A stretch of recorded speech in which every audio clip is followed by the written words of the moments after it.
For advertisement, call 8125893028. Our Gmail maxtvtelugu@gmail.com. Max TV ప్రేక్షకులకు నమస్కారం. ఈ రోజు మనతో పాటు ఉన్నారు వంజారావు క్విక్ మ్యారేజెస్ నుంచి వనజారావు గారు. నమస్కారం మేడం. నమస్తే అమ్మా.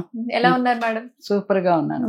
మేడం, మీరు సాయిబాబాని ఆరాధిస్తూ ఉంటారు కదా, సాయిబాబాని ఆరాధించే వాళ్ళకి లేదు అనే మాట ఉండదు అని అంటూ ఉంటారు సాయిబాబా. అమ్మ, మీ జీవితంలో అలా పిలిస్తే పలుకుతాడు అని అంటారు సాయిబాబా. అలా మీ జీవితంలో ఏం జరిగింది అంటే సాయిబాబాకు నా జీవితంలో ఒకటి ఇంతవరకు నేను ఇక మర్చిపోలేను, అలాంటి సంఘటన జరిగింది. అప్పుడు నా ఇద్దరు బాబులు 10-12 ఏళ్ళ వయసు ఉంటుంది. అండ్ సమ్మర్ వెకేషన్స్ మా హస్బెండ్తో చెప్పాను, మనం షిరిడీకి వెళ్దాం అనేసి. ఒక 3 days వెళ్ళేప్పుడు ఒక 3 days ఉంటాం షిరిడీకి వెళ్దాం అనేసి అన్నాను. మా వారు కూడా అట్లాగే ఆఫీస్కి సెలవు పెట్టి, మేము అప్పుడు షిరిడీ వెళ్ళాలంటే అప్పట్లో, ఇప్పుడైతే డైరెక్ట్ ఫ్లైట్ ఉంది షిరిడీకి. అప్పట్లో మేము బాంబేకి వెళ్ళి బాంబే నుంచి ట్యాక్సీ తీసుకొని నాసిక్ మీదుగా షిరిడీ వెళ్ళేవాళ్ళం. ఔరంగాబాద్ నాసిక్ మీద కొంచెం లాంగ్ జర్నీ అయినా కూడా సరదాగా ఉండేది అదొక. అలా వెళ్ళేవాళ్ళం. ఒక మా వారు బాంబేకి టికెట్స్ బుక్ చేశారు. మధ్యాహ్నం వచ్చేస్తాను, రెడీగా ఉండమన్నారు. నేను పొద్దున్న నుంచి అన్నీ సర్దేసుకొని, పిల్లలు ఆడుకుంటున్నారు బయట క్రికెట్. ఇంకా రాలేదే, టైం అయిపోతుంది, ఇంకా రాలేదే, మనం మళ్ళీ ఎయిర్పోర్ట్కి వెళ్ళాలి కదా, ఇంకా రాలేదనేసి. అప్పుడు ల్యాండ్ ఫోన్స్ ఉండేది, బాబాడు చిన్నవాడు, సెల్ ఫోన్స్ లేదు. బాబుకి మా వారికి ఫోన్ చేశాను ఆఫీస్కి. అప్పటికి నేను వంట వాళ్ళను అన్నీ వంటగది అంతా కడిగిచ్చేసి గిన్నెలన్నీ అంటే 3 రోజుల దాకా రాను కదా అనే వాళ్ళ కూరలు అన్నీ భోజనం చేసేసాక మేము భోజనం కూరలు అన్నీ మా వారు ఆఫీస్లోనే చేసేస్తానన్నారు. కూరలు అన్నీ ఇచ్చేసేసి గిన్నెలు కడిగిచ్చేసి ఫ్రిడ్జ్ అంతా ఖాళీ చేయించేసేసారు. వాళ్ళు కూడా 3 days మీరు రాకండి అమ్మ అనేసి చెప్పేసి పంపింది. ఇంకా రాలేదు మా వారు అనేసి ఫోన్ చేస్తే, మా వారు టక్మని నేను చెప్పండి, ఈరోజు వద్దులే షిరిడీకి, మాకు ఆఫీస్లో వర్క్ ఏదో ఉంది, ఇన్స్పెక్షన్ జరుగుతుంది, అందువల్ల ఇంక మనం తర్వాత ఈ వారం రోజుల్లో ఎప్పుడైనా వెళదాంలే, అందువల్ల మనం ఇప్పుడు వద్దులే అనేసి అన్నారు. నేను కావాలంటే నేను పోస్ట్ పోన్ చేస్తానులే టికెట్స్ అని. నాకు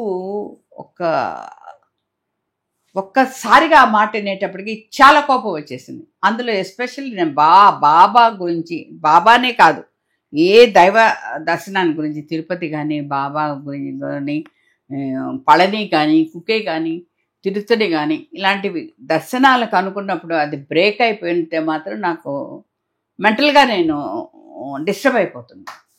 అటు మా వార్త అదేంటి ఇలా పెట్టుకొని చూపించచ్చు కదా వాళ్ళకి, మనం ఇటు వెళ్తున్నామని అంటే, ఆ వర్క్ బాగుంది, వర్క్ ఉన్నప్పుడు నేను ఇటు వెళ్ళిపోతున్నాను, బాగుంటుందో, నువ్వు చెప్పింది అర్థం చేసుకోమని పెట్టేశారు ఫోన్. ఇంకా కోపం వచ్చింది, పూర్తిగా చెప్పింది కూడా వినకుండా చేశారు. నేను పని వాళ్ళంతానే పంపించేశాను. అంటే నేనేం చేస్తానంటే, ప్రతిసారి షిరిడీ వెళ్ళేటప్పుడు పని వాళ్ళంతా స్టవ్ అన్నీ ఆఫ్ చేశాక నేనే స్వయంగా బాబాకి కోవా ప్రిపేర్ చేస్తాను. అప్పుడు మిల్క్ ప్యాకెట్స్ తెప్పించి కోవా ప్రిపేర్ చేసేసి ఒక బాక్స్లో పెట్టి బ్యాగ్లో పెట్టుకుంటాను. ఆ బ్యాగ్లో అడుగున బాక్స్ పెట్టేసుకుని పైనంతా బట్టలు సర్దుకున్నాను. బాక్స్ అట్లా బాబాకి ఇచ్చేస్తే హారతి టైంలో బాబా పాదాల దగ్గర పెట్టేస్తాడు. బాక్స్ పెట్టేసేస్తే హారతి అంతా అయిపోయిన తర్వాత అప్పుడు ఆ కోవా తీసి బాబా నోటికి కొంచెం పెట్టి నాకు ఇచ్చేస్తే మొత్తం పంచుతాను నేనే. అలా చేస్తుంటాను. ప్రతి షిరిడీకి వెళ్ళేటప్పుడు నేనే కోవా చేస్తాను. అది నాకు అదొక ఇష్టం. నా బాబాకి నేనే అంటే నేను బయట అక్కడ కోవాలు అయితే నేను కొనను. అలా చేసి అన్నీ పెట్టుకున్నాను. వాళ్ళు పనోళ్ళు వెళ్ళిపోయారు. ఇంకా మా వారేమో క్యాన్సిల్ చేసుకున్నారు. ఇంకా వరండాలోకి వచ్చి ఇలా ఈజీ చైర్లో కూర్చొని నాకు ఇలా కనత రుద్దుకుంటూ చిరాగ్గా ఉన్నాను. ఎందుకు పూర్తిగా కూడా వారు వెళ్ళలేదు, నువ్వు నన్ను అర్థం చేసుకోమన్నారు, పెట్టేశారు. పనోళ్ళు బాగా ముందు పనోళ్ళు 3 రోజులు రావద్దని చెప్పా. వాళ్ళ దగ్గర ఫోన్లు ఉంటాయా, దర్శించుకోవాలి అప్పుడైనా. వాళ్ళు రానప్పుడు నేను ఎలా చేయను, 3 days అలాగా అనుకుని. కానీ ఇప్పుడైతే నిజంగా నవ్వుతున్నాను. అప్పుడు మహా చిరిచిరిగా చాలా కోపం వచ్చేది నాకు. కోపం వస్తే ఈ పిచ్చిలో వచ్చేస్తుంది, ఫోన్ చేసి చెప్పడానికి కూడా అట్లా ఉండదు. ఇప్పుడైతే అందరూ సెల్ ఫోన్స్ ఉన్నాయి మన వాళ్ళకి.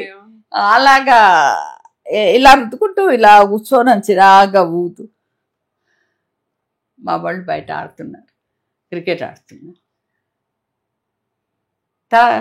అలా పెడుతుంటే మా అనేసి వినపడింది. ఇట్లా అమ్మ కూడా కాదు, మా అనేసి వినపడింది. నేను ఆ కోపంలో చిరాకులో తల కూడా ఎత్తి చూడలా. గేటు దగ్గర నుంచి వినిపిస్తుంది మా అనేసి అన్నారు. నేనే తల దించుకుని ఏంటి అనేసి అన్న. కొంచెం ఏమన్నా ఉంటే పెడతావు అనేసి. నిజంగా ఇంట్లో అన్ని కడిగేసే పని పంపించేసాను. నిజం ఉంటే నేను పెట్టినాన్ని. ఆడ తలతే చూసాయిగా ముసలాయన ఫేస్ ఇట్లా ఎత్తలేకపోతున్నాడు అతను పైకి. అయ్యో అనిపిస్తుంది. కానీ నేను అన్నా వాళ్ళతో లేదు పో అని అత్తడం చేత ఇది కాక నాకు చిరాకుగా ఉంది. ఇలా ఇలా ఇలా ఇలా ఇలా అన్నా వెళ్ళిపోమని. అతను వెళ్ళలే, అక్కడే ఉన్నట్టు నేను గమనిస్తున్నాను. నేను తల ఎత్తలే, అతను వెళ్ళలే, అక్కడే ఉంది నీడ. ఆ నీడ తెలుస్తుంది బాగా. కాసేపు అట్లా ఆగే నిలబడ్డాడు. చూద్దాం ఎంతసేపు నిలబడతాడని నేను కొంచెం కోవా ఉంటే పెడతావమ్మా అన్నాడు. అప్పుడు కోవా విషయం నేను పనోళ్ళు పంపించాకే చేస్తా, ఎవరికీ తెలియదు. నా ఒళ్ళు జల్లమనేది. నాకు నిజంగా ఎట్లా అనిపించిందంటే పరిగెడుతూ వెళ్తే అతన్ని చూసి దర్శనం చేసుకోవాలని ఆలోచన ఇతనికి ఎలా తెలిసింది అనేసి నేను పరిగెత్తుకుంటూ సూట్ కేసు దగ్గర రూమ్లోకి వెళ్ళి ఆ సూట్ కేసు ఓపెన్ చేసి నా కోవా ఏమైందని చూసా. అది అట్లాగే ఉంది. అక్కడ బయట చూస్తే ముసలితనం లేడు.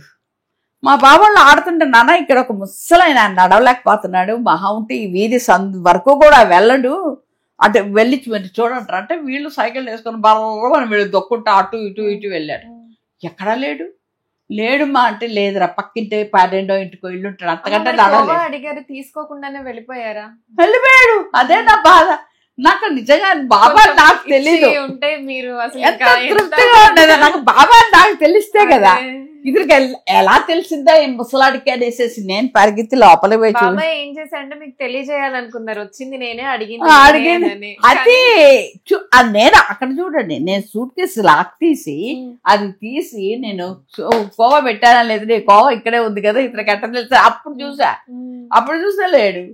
పిల్లలు తిరిగి లేరు, బా లేడు బా అనేసి అన్నారు.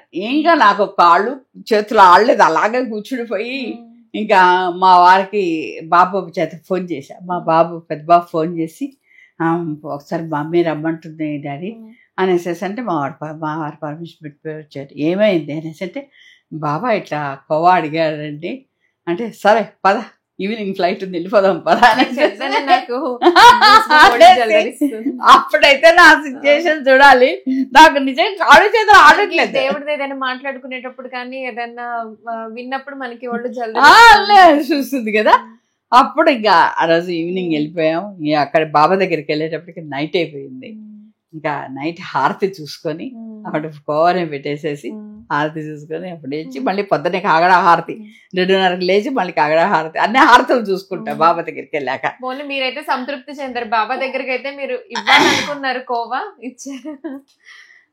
అసలు నిజంగా ఈ సీన్ అయితే నేను జీవితంలో మర్చిపోలేను. బరవను కూడా ఇంకెప్పటికీ బరవను కూడా బాబా దగ్గరికి వెళ్తే ఇప్పటికీ నాకు స్ట్రాంగ్గా వెళ్తాను.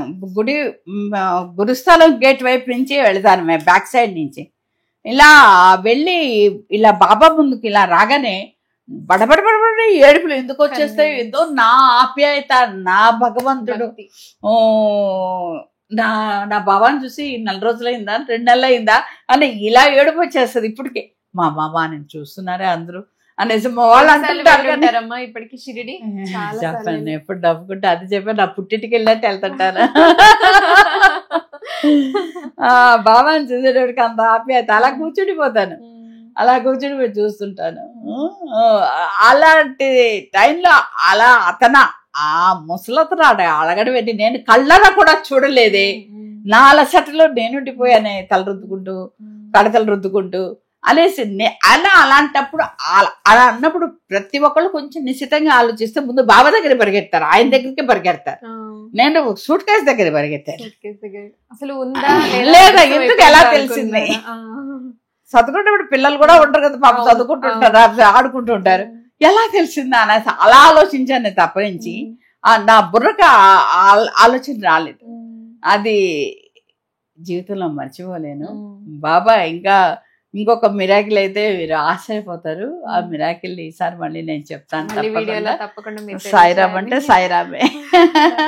ధన్యవాదాలు. సాయిరామ్.